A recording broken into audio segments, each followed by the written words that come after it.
El Señor esté con ustedes. Lectura del Santo Evangelio según San Mateo. En aquel tiempo Jesús subió de nuevo a la barca, pasó a la otra orilla del lago y llegó a Cafarnaúm, su ciudad. En esto trajeron a donde él estaba un paralítico postrado en una camilla.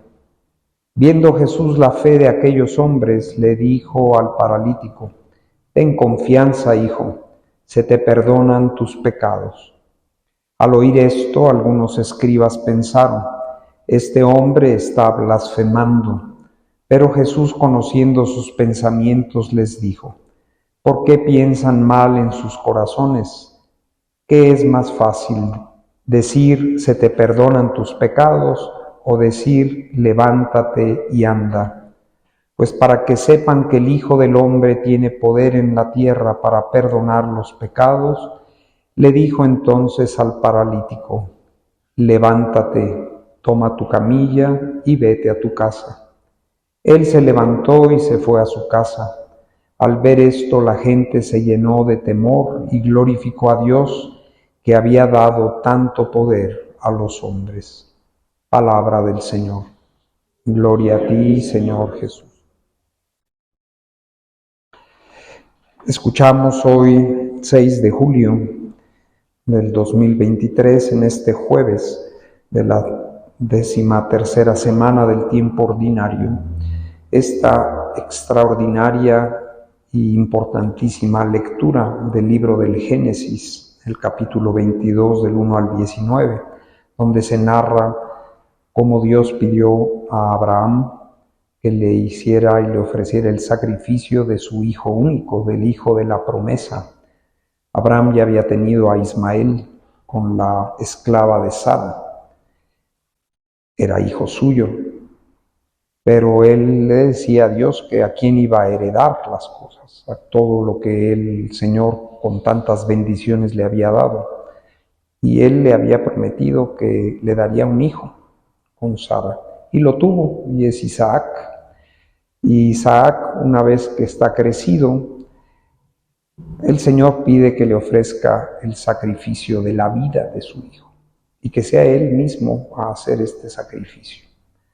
Esto a nosotros hoy nos puede parecer irracional e incomprensible, pero en aquel tiempo, en las culturas antiguas, esto era habitual. Era normal el ofrecer a los hijos en sacrificio a Dios y se les quitaba la vida. Nuestras culturas aquí precolombinas lo hacían, y así en el mundo entero. Esta lectura, y cómo queda liberado de ofrecer ese sacrificio a Abraham, es como para poner remedio a ese pecado horrible que era tan pecado o menos según había conciencia en quienes ofrecían sacrificios humanos a sus dioses. Pero con esto, evidentemente, el Señor elimina esa forma de hacer las cosas, en el que sería el Padre de todos los pueblos. Al no permitirle a él llevar a cabo ese sacrificio, quedaba como abolido eso. Si Dios lo había permitido, era por la ignorancia del hombre. Pero en Abraham, que es nuestro Padre en la fe y en el que son bendecidas todas las naciones de la tierra, al no permitirle realizarlo, pero ver la buena voluntad que él tenía, la obediencia de su fe a Dios, pues con eso el Señor cancela ese modo desordenado de obrar que era el ofrecer a los propios hijos en sacrificio, ¿no?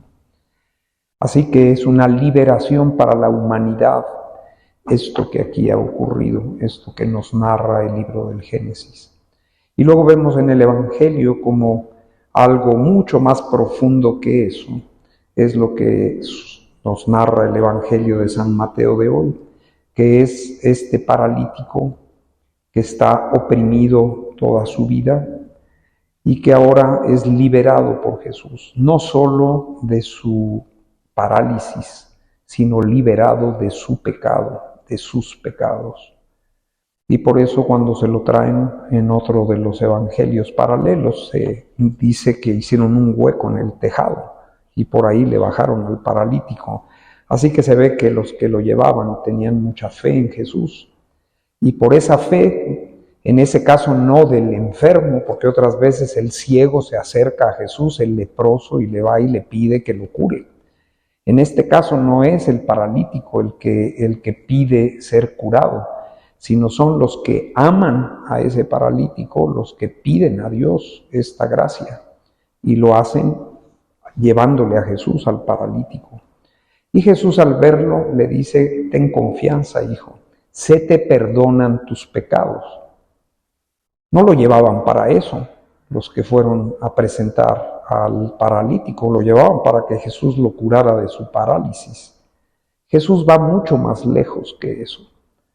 Le perdona sus pecados. Esto causa admiración y para algunos un escándalo, porque nadie sino solo Dios puede perdonar los pecados. ¿Quién se cree este? Está blasfemando al decir esas palabras. Y Jesús les dice: pero ¿por qué piensan mal? ¿Qué es más fácil? Decirle a este paralítico: tus pecados están perdonados. ¿Quién ve el resultado de esas palabras? Nadie. Es un asunto interior. ¿Qué es más fácil? ¿Decirle tus pecados están perdonados? ¿O decirle levántate y anda? Pues para que vean que el Hijo del Hombre tiene poder para perdonar los pecados, se voltea y le dice: levántate, toma tu camilla y vete a tu casa. Así que ese hombre no solo recibió la liberación interior de sus pecados, sino también la sanación de su cuerpo. Y por eso la multitud quedó admirada, llena de temor, glorificaba a Dios que había dado tanto poder a los hombres, porque este era un hombre, no se veía a Dios en él, la gente veía al hijo del carpintero, pero con lo que él hace en ese momento, da prueba de que en él hay algo más que solo un hombre que no tiene poder de perdonar los pecados, sino que en él estaba Dios. Él era Dios. Yo soy el que soy, decía Jesús. Así que damos gracias a Dios, no solo por este regalo que hizo a la humanidad en Abraham, de liberar al hombre de este desorden terrible que era el ofrecer sacrificios humanos a los dioses, sino que además con su vida, pasión y muerte nos ha liberado de una desgracia inmensamente más grande, que es la que causa el pecado, que nos separa de Dios o pone en peligro nuestra salvación eterna. Que así sea.